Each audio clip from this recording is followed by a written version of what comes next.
Well, if you just joined us, you're welcome to News Center Television, broadcasting live from Lagos, Nigeria's economic capital, and reaching you live from our studios. Gbadebo Rhodes-Vivour joins me. He's the Labour Party Lagos Governorship candidate. Good to see you, and thanks for your time. Always good to be here. Well, the last time we had this conversation was in 2019, and then you were going for Senate. And today, history has been made. You're going for the governorship of Lagos State under the Labour Party. Now, paint for us a picture. Has the journey been so far? So far, the journey has been extremely inspiring because for the first time in my political experience, you have a lot of young people that are energized, that are hopeful, that believe that they need to participate, that they need to play a part in their politics. They're no longer leaving politics to the politician, and they are mobilizing without being mobilized. You have a situation where people are coming together and they're shouting, we know they give shishi, we know they collect shishi. You know, this is a departure from the norm of our politics, which is one of just, sharing money and things like that. Downplaying the money politics. They are. And that is the only way forward for our country, because then you start to have the emergence of servant leaders, right? If people buy their way into office, there is no way they are going to serve you, right? Until people start being put in office by the people, they will not be accountable to the people and cannot properly serve the people, right? So this is what I'm seeing in my experience in this current movement. This is what I'm seeing coming to bear. And I feel that it's going to be a very good thing for Nigeria. And I just had a conversation with the SDP governorship candidate, and he spoke about Lagos in what we have defined as the glory days of Lagos. And now he said that quite a number of things need to be fixed in Lagos. When you go out to speak to your supporters and new supporters and would-be voters, what are those things that they say to you, Gbadebo, this is what we need? Transportation. The fact that people are still waking up at 4 a.m. to get to work for 8 a.m., right? Security. Being harassed by Gbadebo state-backed youth. It's unfortunate to have to call them Gbadebo, but unfortunately, the state has put them in that situation. It's a very unfortunate cycle that they endure every 4 years, and is consistent through their time, literally wasting their lives and wasting their youth. Another factor is education, healthcare, and then also thinking about flooding and the environment and sustainable local governments and sustainable systems planning, especially in Lagos. And another major problem is housing. Having housing that is accessible, housing that, I don't want to use the word affordable because the question is affordable to who, but housing that is multi-income, housing that is accessible, housing where you have a situation where, people are claiming they're creating affordable housing, but it's being sold between themselves and doesn't really come to the market for people that need it the way it was done during the time of Alhaji Lateef Jakonde. So transportation, which is very key here, and by the way, I think your supporters are known as obedient. Yes. So we've seen your presidential candidate come to Lagos and a few times, and I've seen you with him. And what's the vibe you're getting? Because keep in mind, you're not new in politics anymore.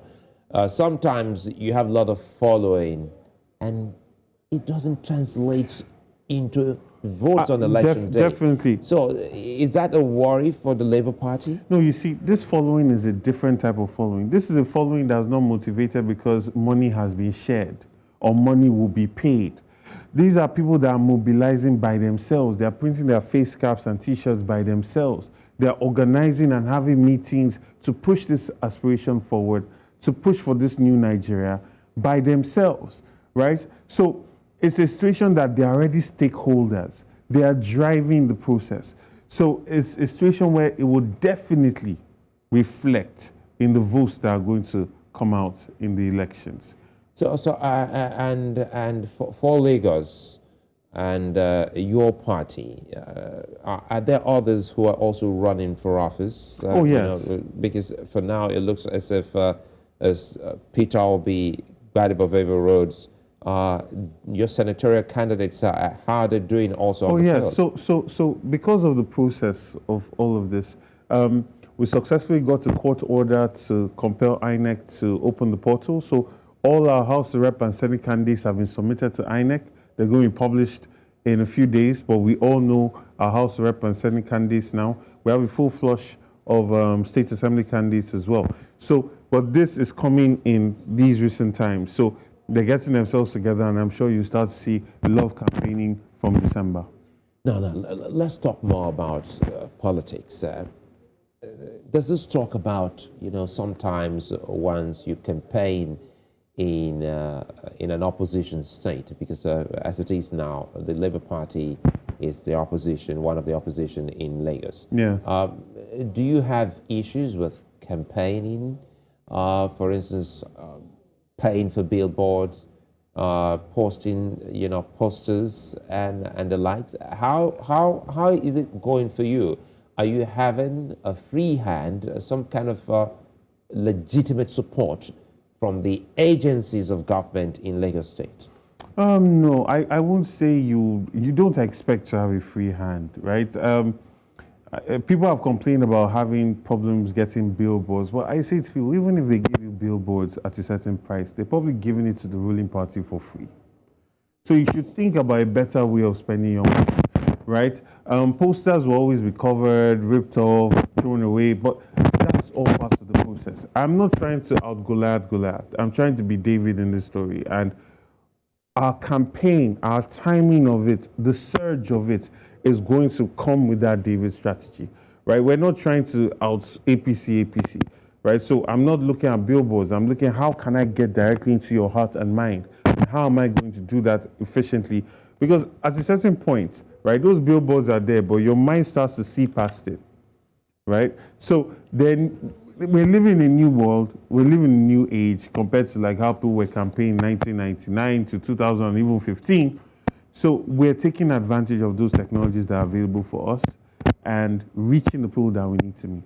Now, reaching the people, let's speak more about Lagos and Lagosians. Now, reaching these people, people always talk about structure. For the first time in a long time in the political history of Nigeria, there's almost a downplaying of the word structure. Now, who are those people that you are engaging, since no one is talking about structure anymore? For those who are spending their time and money, yes. The obedience. But what about the Lagosian who is in the marketplace, who is in an office, who is watching and trying to say, well, do I stand a chance giving my vote on the day to the Labour Party? What's the message you're selling? Well, first of all, the leadership you have is a reflection of the people that take politics seriously. If you've been driving to work and spending hours in traffic, try something else. Try something different. Let's have a leadership and a government that works for you, that serves you, that's not accountable to any other person, that's not accountable to any godfather, that's accountable to you, because the only way an opposition party can get into power in Lagos State is because the people got fed up and said they're going to push this party in. You cannot out-money the ruling party, right? We know how they're spending money. We've seen blatant displays of crass spending of the state's resources, right? So that is what they should be looking at. People need to understand that democracy, that, everybody has a share in it. It's like an IPO. From being owned by kings, is now owned by the common man, and your share of it is your PVC. And you need to use it. And even if you're not using it or you don't have it, you need to get at least 10 people that have voters cards to go out and vote, right? To steer this country in the right direction. Right, so for me, we're reaching out to everybody because we're trying to run an inclusive government that is our Lagos, that belongs to all of us, right? So we're going to the markets, we're talking to leaders of markets, and then we're going to the people that in the market themselves and meeting people in all facets of life. Well, we'll take a moment. When we'll come back, we'll speak more about, your plans for Lagos and how sellable are those plans, because people now want some realistic, things to be brought to bear. And again, if you will be having or ready for a debate, that's when we'll come back. Join us again. News Central TV, Africa's #1 storyteller, has come with the best of both worlds. With a combination of news app and live TV, we ensure that you keep track of the latest headlines, breaking news, and in-depth analysis from professional journalists from around the continent. Download the News Central TV app on Android and iOS and get started today. Don't forget to follow us on News Central's social media platforms. News Central, Africa First. Well, it's our home run here on Politics HQ, broadcasting live from News Central Television, reaching 54 African countries and beyond. And our guest live in the studio is Gbadebo Rhodes-Vivour. He's running to become the next governor of Lagos State in Nigeria's southwest region. And he's of the Labour Party. Well, once again, thanks for coming. Let's speak more about the good you hope to give to the people of Lagos should you get elected. Okay, so the spirit of my government is going to be transparency and accountability. We're going to open up the Lagos State finances and accounts for people, because for me, I believe that Lagos takes pride, so much pride in how much they generate from people. So in that vein, there must be a social contract, and that social contract must be sacrosanct, and there must be transparency and accountability to how you spend this money. Now, by setting that as the foundation, we can now start to deliver projects at the actual cost of it. Currently, we're operating at 4 times the World Bank benchmarks for most things, whether it's the roads or whether it's the trains that are being reported, that the Chinese are reporting $170 million for the Blue Line, but then on Lagos books is looking at $1.5 billion or something along those numbers, right? So we start to have a situation where we can now get good deals, because we need to manage the resources we have to be able to stretch it as much as possible for the teeming population that we have. Because Lagos State is always going to be attractive to people. It's supposed to be commercial capital of Nigeria. So it's always going to attract people. So we must ensure that we're using our monies to get maximum returns in relation to the infrastructure that we're building, in relation to the human development that we're doing, investing in, and we must run this in a transparent and accountable way. So we're going to ensure that we deliver 4 rail lines in 4 years. 4 rail lines? 4 rail lines in 4 years. Possible? Yes, it is very possible. 170 kilometers Lagos-Ibadan was done in 5 years at 1.7 billion, right? 1.7 billion. Meanwhile, you're getting 16 kilometers of rail, and people are talking about 1-something billion, or that was the budget for it, right? So these things are doable in terms of the time, in terms of the numbers, because I've talked to infrastructure developers and they've talked about how they've actually approached the Lagos State government and they've been rebuffed because of potential state capture or interest in their companies and things like that. So we're going to partner with infrastructure developers to ensure that we can deliver this, because we actually need about 160 kilometers of rail to make Lagos work, right? Secondly, we need to make sure that we're maximizing our water. Right, all our waterways, we need to dredge them properly. That'll take care of our flooding problems, and then also take care of connecting Lagos, especially bringing Badagry and the Ikorodu division more connected with Lagos. Unfortunately, a lot of these axes feel like they're not part of Lagos. You go into Badagry division, they feel that they're not part of Lagos. So this needs to be corrected. And in doing this, you now start to have improvements in where companies are now sited, where people can now live. Yeah, increasing the quality of lives in these places. People don't have to wake up at 4 a.m. to get to work again, right? So these are the kind of things that's the major thing we're trying to do. And on top of that, we're now going to solve on other problems, mainly investment in human capacity, especially for our young ones. There's so many young men that are just standing on corners, wasting their lives because they are tools for politicians every 4 years, or sometimes every 2 years, the way we saw with the NSARS, how BRT buses came loaded full of young men with machetes to fight innocent protesters in front of the government house. I mean, there is no better depiction of what Lagos has been reduced to, right? So these are things that need to be changed. Human capacity, investment in our education, investment in healthcare, and then doing urban planning that ensures that local governments are self-sustaining. Isn't that your area for? It is my field, so that's why I tell people I'm the architect of a new Lagos. So when you talk about urban planning, I'm always excited because you've done that outside Nigeria with a team, and now you're back. So what's wrong with Lagos? What can you do about Lagos? Lagos State needs to have local governments that are self-sustaining. It needs to use policy to incentivize companies to set up in particular local governments, train the youth in that place to be able to be relevant and have the skills to be employed by those companies, so that you don't have to come out of your local government to get essential services that you need.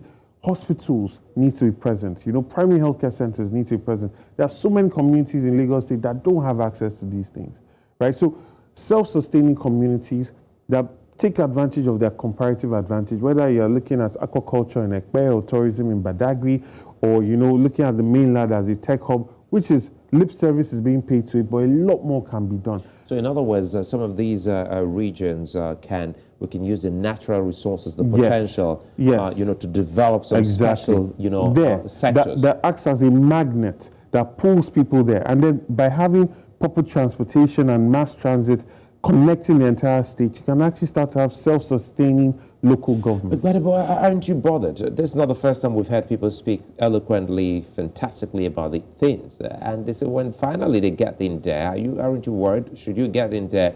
What about vested interest? People would want to fix Lagos. They want to work. But ultimately, when they get into office, vested interest. Well, vested interest does not exist in Labour Party. So if you're putting Gbadebo Rhodes-Vivour in as your governor to work for you, he's not working for a godfather. He's not working for political oligarchs or people that have ensured and created this state capture that's currently exists in Lagos State. No, he's coming there because you put him in there and he's accountable to you.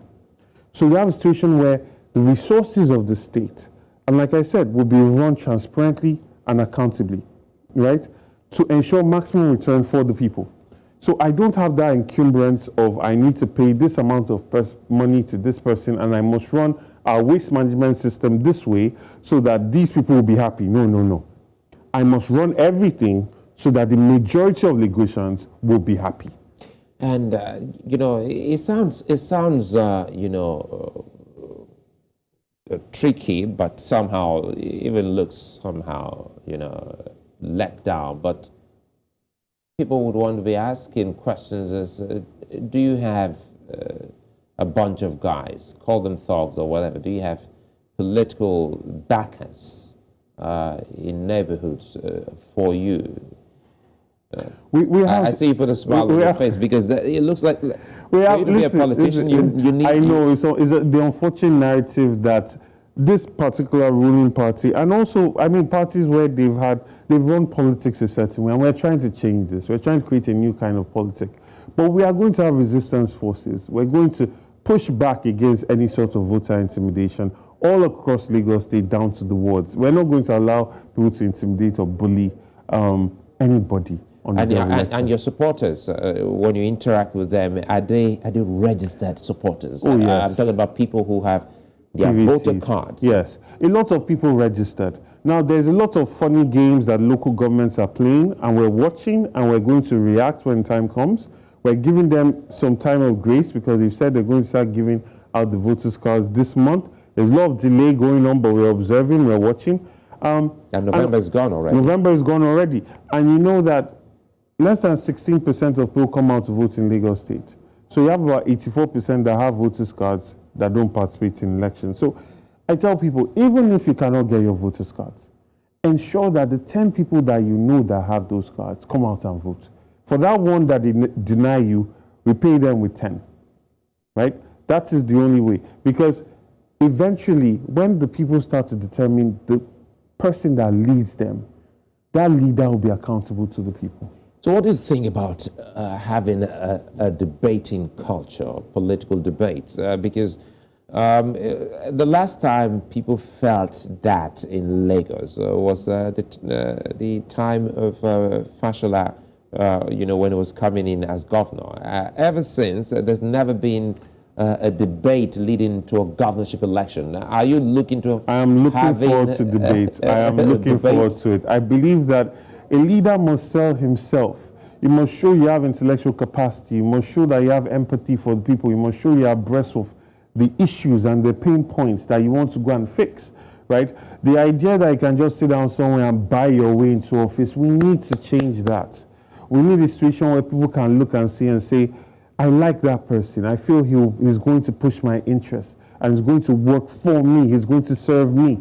You know, we need, and you know, unfortunately, because of the voter apathy that has existed and a lot of politicians have gotten away with so much for so long, they can say no to debates because they believe that they'll just bring out money on election day and they'll buy their way into office. And unfortunately for us, people buying their way into office does not serve our interest, because then their priority cannot be to serve you. You just have what is currently happening in Lagos State, tokenism. We're close to election season, you start seeing things popping up. Oh, we're trying to do this and we've been doing this and that. But the people are not feeling it.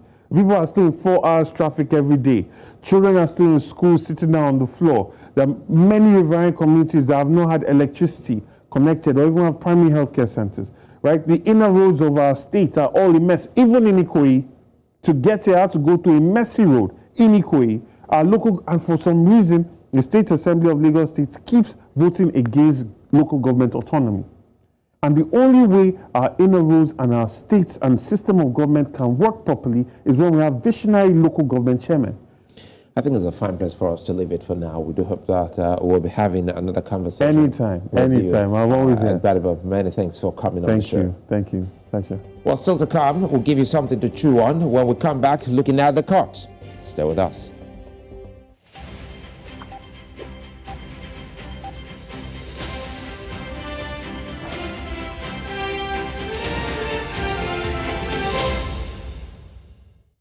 Well, the court in Nigeria has sentenced the Inspector General of Police to prison for contempt that lacks content.